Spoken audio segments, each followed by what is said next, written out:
नमस्कार, जय हिंद साथियों। मैं रोहित भार्गव न्यू अतुल्य एकेडमी के यूट्यूब चैनल पर एक बार फिर आप सभी के साथ हूं। तो दोस्तों, आज का अपना टॉपिक है यूथेनेसिया। स्विट्जरलैंड ने बनाई है इच्छा मृत्यु की मशीन। क्या है ये मशीन, क्यों है ये चर्चाओं में, इसके बारे में विस्तृत रूप से हम यहां पर अध्ययन करेंगे, जो सभी परीक्षाओं के लिए आपके लिए उपयोगी होगा। तो जैसा कि आप पढ़ रहे हो, पीछे एक लाइन लिखी यहां पर, क्या अब 1 मिनट में बिना दर्द के आत्महत्या कर सकेंगे लोग? स्विट्जरलैंड ने बनाई इच्छा मृत्यु की मशीन। तो शब्द है इच्छा मृत्यु, जिसे आप यूथेनेसिया के नाम से भी जानते हैं। तो ये यूथेनेसिया क्या है, ये स्विट्जरलैंड ने जो मशीन बनाई है, ठीक है, ये कैसे काम करती है, ये सारी चीजें हम यहां पर देखेंगे पूरे वीडियो में। तो वीडियो को अंत तक जरूर देखें।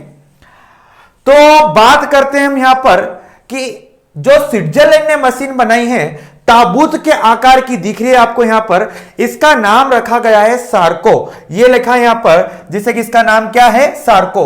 तो इच्छा मृत्यु चाहने वालों के लिए स्विट्जरलैंड ने, किस देश ने, स्विट्जरलैंड ने ताबूत के आकार की एक मशीन बनाई है, जिसे कहा जाता है यूथेनेसिया डिवाइस, जिसका नाम क्या है, यूथेनेसिया डिवाइस। ठीक है, इसको क्या दी है, कानूनी मंजूरी। अब इस मशीन की सहायता से, इस डिवाइस की सहायता से लोग 1 मिनट में बिना दर्द के मौत की नींद सो सकेंगे। या इसमें दोस्तों यह भी है कि जैसे ही इस ताबूत के आकार वाली मशीन में हम अंदर जाएंगे, अपनी पलकें झपकाएंगे और व्यक्ति की क्या हो जाएगी, मृत्यु। तो क्या यह आत्महत्या को बढ़ावा देने के लिए बनाई गई है? क्या है इसकी उपयोगिता? सारी चीजों पर हम यहां पर चर्चा करेंगे। इसे सुसाइड मशीन भी कहा गया है।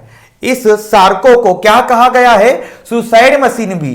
ठीक है, यह मशीन ऐसे मरीजों के लिए मददगार है, यानी यह पेशेंट्स के लिए, यह मरीजों के लिए मददगार है जो बोल नहीं सकते, जो किसी बीमारी के कारण बोल नहीं सकते, या जो किसी सपोर्ट की सहायता से जी रहे हैं, या हम सामान्य भाषा में एक शब्द सुनते रहते हैं, जो कोमा में चले गए। क्या उनके लिए यह मददगार रहेगी? सारी चीजें हम यहां पर विस्तृत रूप से देखेंगे।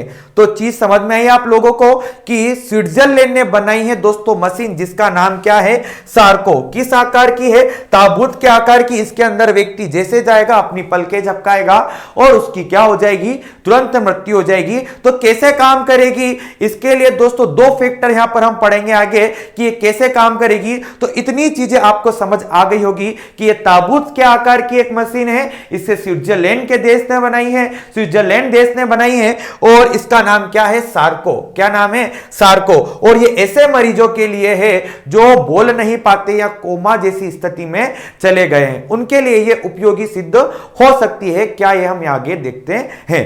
बात करते हैं, मैंने जैसे कि आपको कहा कि ये 2 सिद्धांतों पर काम करती है।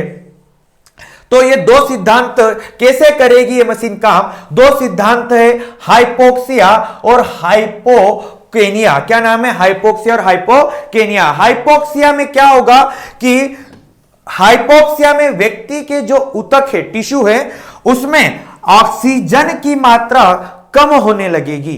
क्या इस मशीन में दोस्तों पहला सिद्धांत कौन सा काम करेगा, हाइपोक्सिया। इसमें क्या होगा दोस्तों, व्यक्ति के ऊतकों में, ठीक है, ऑक्सीजन की मात्रा क्या होने लगेगी, कम होने लगेगी। और एक और सिद्धांत है हाइपोकेनिया।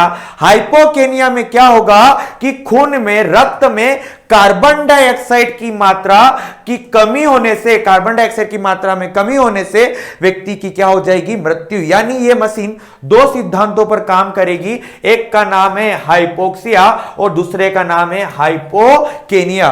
तो ये दोनों सिद्धांत आपको समझ आए होंगे कि हाइपोक्सिया में ऊतकों में ऑक्सीजन की मात्रा में कमी होगी, और हाइपोकेनिया में खून में, ब्लड में कार्बन डाइऑक्साइड की कमी होने से व्यक्ति की क्या हो जाएगी, मृत्यु हो जाएगी। तो ये 2 सिद्धांत, ठीक है, इस मशीन पर काम करेंगे।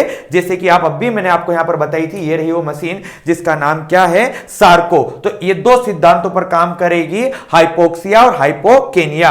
अब इस मशीन को बनाया एक व्यक्ति ने, ठीक है, जो है दोस्तों, जो सुसाइड मशीन बनाने का विचार दिया था, एंजियो एक्सिट इंटरनेशनल के निदेशक, इनको जाना जाता है डॉक्टर डेथ के नाम से। डॉक्टर डेथ कहे जाने वाले डॉक्टर फिलिप निटसेक ने इस मशीन को क्या किया है, बनाया है, जो अभी अपन ने यहां पर देखी थी ताबूत के आकार की। तो इस मशीन को बनाया है दोस्तों प्रसिद्ध वैज्ञानिक, प्रसिद्ध डॉक्टर है जिनको जाना जाता है डॉक्टर डेथ के नाम से। तो डॉक्टर डेथ के नाम से प्रसिद्ध व्यक्ति के द्वारा इस मशीन का निर्माण किया गया।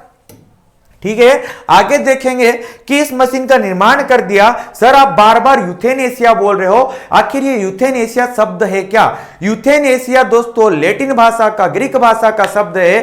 ठीक है, ये ठीक है, इस शब्द का हिंदी में अर्थ हम यहां देखेंगे, क्या नाम है इसका? इच्छा मृत्यु। क्या नाम है? इच्छा मृत्यु। तो इच्छा मृत्यु क्या होता है, इच्छा मृत्यु कितने प्रकार का होता है, इन चीजों पर हम यहां पर चर्चा करेंगे। तो इच्छा मृत्यु होता है डॉक्टर की सहायता से गंभीर बीमारी से पीड़ित, क्या कहा मैंने? डॉक्टर की सहायता से गंभीर बीमारी से पीड़ित व्यक्ति के जीवन का अंत करना। क्या? कि डॉक्टर की सहायता से गंभीर बीमारी से पीड़ित व्यक्ति के जीवन का अंत करना।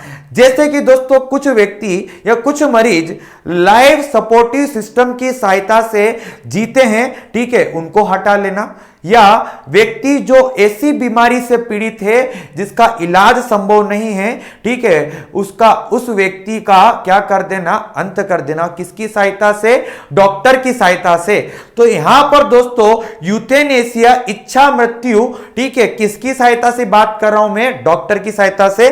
जैसे आप लोगों ने सुना होगा कोमा, जो कोई व्यक्ति कोमा में चला गया, क्या वो इच्छा मृत्यु मांग सकता है? ठीक है, तो ऐसी चर्चा हम देखेंगे। क्या ये इस शब्द के तहत आत्महत्या को तो नहीं बढ़ावा दिया जा रहा है? क्या इसके तहत आत्महत्या बढ़ेगी? ठीक है, क्या इसके पक्ष है, क्या इसके विपक्ष है? सभी बातों पर हम यहां पर चर्चा करेंगे। पहले तो देखते हैं कि ये यूथेनेशिया कितने प्रकार का होता है। यूथेनेशिया मेरे दोस्तों दो प्रकार का होता है, एक्टिव यूथेनेशिया और पैसिव यूथेनेशिया। एक्टिव यूथेनेशिया को मंजूरी कुछ देशों ने दी है और पैसिव यूथेनेशिया को मंजूरी हमारे देश भारत में दी गई है। ठीक है, 2018 में यह चर्चाओं में रहा था यूथेनेशिया। चलिए तो देखते हैं एक्टिव यूथेनेशिया क्या होता है और पैसिव यूथेनेशिया क्या होता है। दोनों पे हम यहां पर चर्चा करेंगे। उम्मीद कर रहा हूं कि आपको यूथेनेशिया समझ में आ रहा होगा। तो पहले तो बात करते हैं कि एक्टिव यूथेनेशिया क्या है। तो एक्टिव यूथेनेशिया की मैं बात करूं कि चिकित्सक द्वारा किसी विशेष दवाई या रसायन द्वारा, ठीक है, व्यक्ति के जीवन का अंत करना, या ऐसी किसी दवाई के माध्यम से, ठीक है, या किसी रसायन के माध्यम से किसी व्यक्ति के जीवन का अंत करना, क्या कहलाएगा?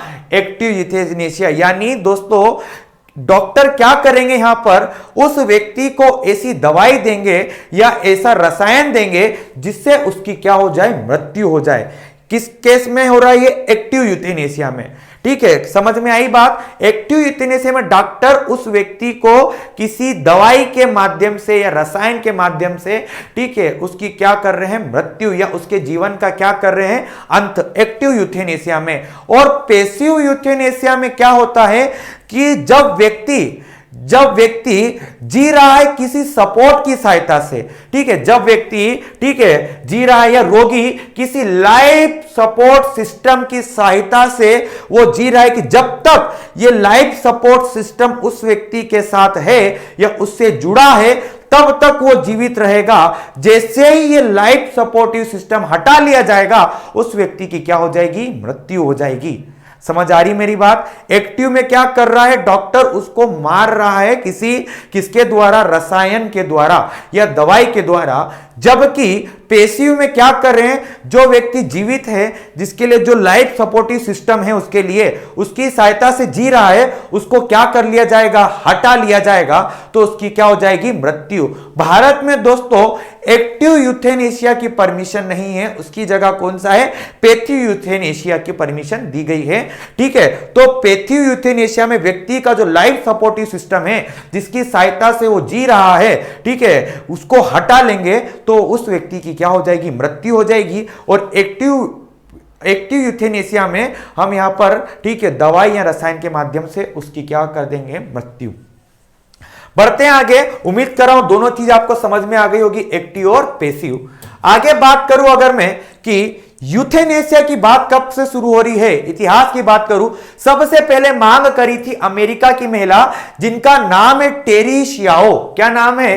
टेरी शियाओ द्वारा सबसे पहले इसकी मांग की गई थी। आगे यूथेनेशिया को मान्यता किस किन देशों ने दी है? तो कई ऐसे देश हैं जिन्होंने यूथेनेशिया को अनुमति दी है। वो भी कौन सा? एक्टिव यूथेनेशिया को Netherland, Canada, Colombia, Luxembourg, Belgium आदि देशों में दोस्तों एक्टिव यूथेनेशिया को परमिशन दी गई है। वहीं पर अपने देश भारत में ठीक है पैसिव यूथेनेशिया को, किसको? पैसिव यूथेनेशिया को अनुमति दी गई है। तो अगर परीक्षा में प्रश्न बन जाता है कि भारत में एक्टिव यूथेनेशिया है या पैसिव यूथेनेशिया, तो आप इस चीज का ध्यान रखना, पैसिव यूथेनेशिया। तो इससे संबंधित भारत में क्या क्या प्रावधान रहे, क्या यह मामला न्यायालय गया था, यह सारी चीजें हम आगे देखते हैं। तो न्यायालय के द्वारा दोस्तों समय समय पर इस विषय पर चर्चा की गई। सबसे पहले बात कर रहा हूं पी रथिनम बनाम भारत संघ 1994 ने जीने के अधिकार के तहत मरने का अधिकार भी शामिल है। ठीक है, जैसे कि आप सभी जानते हो अनुच्छेद 21 हमको जीवन जीने का अधिकार देता है। ठीक है, तो क्या जीवन जीने के अधिकार के साथ साथ मरने का अधिकार भी अनुच्छेद 21 में शामिल है? तो कौन सा केस है कि पी रथिनम बनाम भारत संघ 1994 में कह दिया गया था कि जीने के साथ साथ मरने का अधिकार इसमें शामिल नहीं है। आगे फिर यह फैसला बदला। आगे ज्ञान कौर बनाम पंजाब राज्य, ज्ञान कौर बनाम पंजाब राज्य 1996 ने अनुच्छेद 21 के तहत ठीक है जीवन के अधिकार में मरने का अधिकार भी शामिल किया है। ठीक है, फैसला बदल गया। 1994 में यहां पर मना कर दिया, 96 में कह दिया कि जीने के अधिकार के साथ साथ मरने का अधिकार भी शामिल है। फिर आगे एनजीओ कॉमन कॉज 2005 के तहत, एनजीओ कॉमन कॉज 2005 के तहत लिविंग विल, ठीक है, लिविंग विल बनाने का अधिकार दिया गया। यानी एक जीते जी अपनी वसीयत बनाने का क्या दिया गया? अधिकार। ठीक है, जब व्यक्ति किसी ऐसी स्थिति में पहुंच जाए कि उसका आगे जीवन संभव नहीं है, तब वह व्यक्ति अपनी लिविंग विल बना सकता है। तो क्या है लिविंग विल, हम यहां पर समझते हैं। लिविंग विल की अगर मैं बात करूं तो लिविंग विल यूथेनेशिया के लिए एक लिखित क्या है? दस्तावेज। जैसा मैंने अभी कहा था वसीयत है। क्या है? वसीयत। जब रोगी को ठीक होने की उम्मीद नहीं हो, अभी कहा था कि रोगी के ठीक होने की उम्मीद ना हो तो जबरन लाइफ सपोर्टिव सिस्टम पर उसको रखना उचित नहीं है। ये किसमें लिखा है? लिविंग विल में, कि जब व्यक्ति ठीक होने की स्थिति में ना हो तो उसको लाइफ सपोर्ट सिस्टम पर रखना उचित नहीं है। ठीक है, क्या दोस्तों क्या होता है कि कई व्यक्ति ठीक है ऐसी स्थिति में पहुंच जाते हैं कि वो समझ जाते हैं या उनके जो रिलेटिव्स होते हैं वो समझ जाते हैं कि अब ये आगे ठीक नहीं हो सकते हैं, तब वो जी रहे होते लाइफ सपोर्टिव सिस्टम पर। तो इस सपोर्टिव सिस्टम को क्या हटा लेना चाहिए। ठीक है, इसी के तहत क्या बनाई जाती है? लिविंग विल में वसीयत। तो जबरन लाइफ सपोर्टिव सिस्टम पर रखना उचित नहीं है। लिविंग विल बनाने की इजाजत केवल पैसिव यूथेनेशिया में, याद रखना, लिविंग विल बनाने की इजाजत केवल पैसिव यूथेनेशिया में है दोस्तों, एक्टिव यूथेनेशिया में नहीं है। ठीक है, अब ठीक है भारत में, ठीक है भारत में कौन सा लागू? अभी कहा था मैंने पैसिव यूथेनेशिया। और 2011 में दोस्तों अरुणा शानबाग के लिए यूथेनेशिया की मांग की गई थी। ठीक है, तो यूथेनेशिया की मांग की गई थी कि कब की गई थी? 2011 में। इसको अस्वीकार कर दिया गया था। फिर दोस्तों एक कानून बना गया था और इस कानून के तहत ठीक है केंद्र सरकार द्वारा the medical treatment of terminal ill patient protection of patient and medical practitioners bill का मसौदा तैयार किया गया और भारत में दोस्तों वर्तमान में पैसिव यूथेनेशिया को क्या दी गई है? अनुमति। अब बात आती है कि क्या ये इसके पक्ष में आपके क्या तर्क है और विपक्ष में आपके क्या तर्क है? कमेंट बॉक्स में जरूर बताएं। ठीक है, वीडियो अच्छा लगा तो लाइक करें, शेयर करें और ऐसी जानकारी के लिए न्यू अतुल्य एकेडमी के यूट्यूब चैनल के साथ बने रहिए। अगर ऐसे ही वीडियो देखना चाहते हो तो चैनल को सब्सक्राइब जरूर करें। मिलते हैं अगले वीडियो में, तब तक के लिए जय हिंद दोस्तों।